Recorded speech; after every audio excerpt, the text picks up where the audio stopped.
Hello, Junior Takis. Welcome. Thank you for tuning in. This is your host, Mr. T, and I'm delighted to be presenting to you yet another practice video under the series on functions. So get a pen and a paper, buckle up, and let's get straight into it. The first question is given as follows.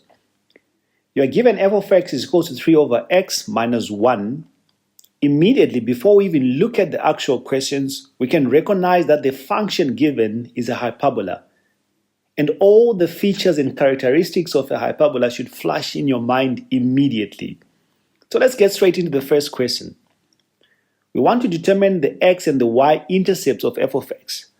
For any graph, we know we use the dual intercept method, where if we are trying to find the x-intercept, we know that the y value must be equal to 0. Leading to 0 is equals to 3 over x minus 1. Moving the negative 1 across, we get 1 is equal to 3 over x. Solving for x, we get our x value to be equal to 3. Now, to find our y-intercept, if possible, we know that our x value must be equal to 0. We're going to get y is equal to 3 over 0 minus 1. Look at the point where we're having 3 over 0. That's an undefined solution right there. So immediately, we know that this specific graph will not have any y-intercept. So there is no y-intercept for this graph. We move on to 1.2. In 1.2, they say write down the asymptotes of f of x. So just to write them down, we know that the asymptotes will be x is equal to 0 and y is equal to minus 1, which is our q value. 1.3, determine the equation of the axis of symmetry of f of x. That question should actually be determine the equations of axis of symmetry. So I need two of them. So the first one, the axis of symmetry with a positive gradient, is written as y is equal to x plus c, where your c value is actually equivalent to your q value, which is your axis of symmetry.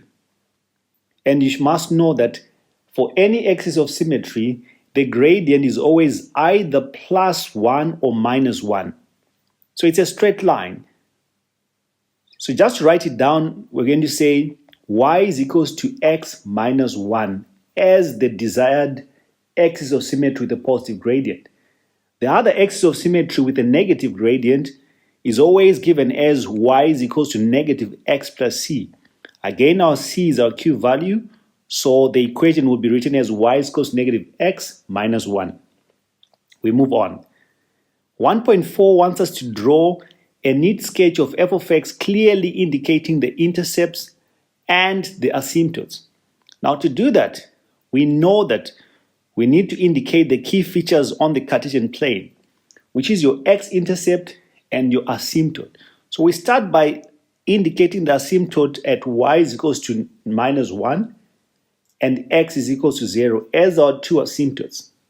But we know that our a value is positive, and therefore we expect our curves to be in quadrants 1 and 3 respectively.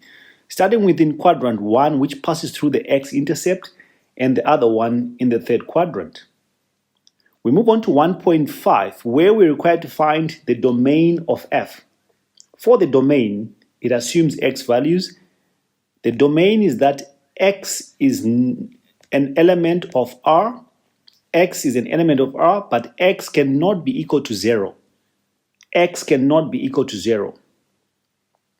And finally, they say state the values of x for which f of x is greater or equal to 0. Now, for any graph to be greater or equal to 0, the condition is that that graph must be above or equal to f of x. The graph must be above or equal to the x-axis, rather. So it must be above, not only above, but it must also be equal starting from the x-axis. So theoretically, or to show you graphically, we know the region that is desired is that region that I'm marking, and therefore it's x an element of 0 up to 3 included. Hope you enjoyed that video. Until next time, signing out is Mr. T. Bye-bye.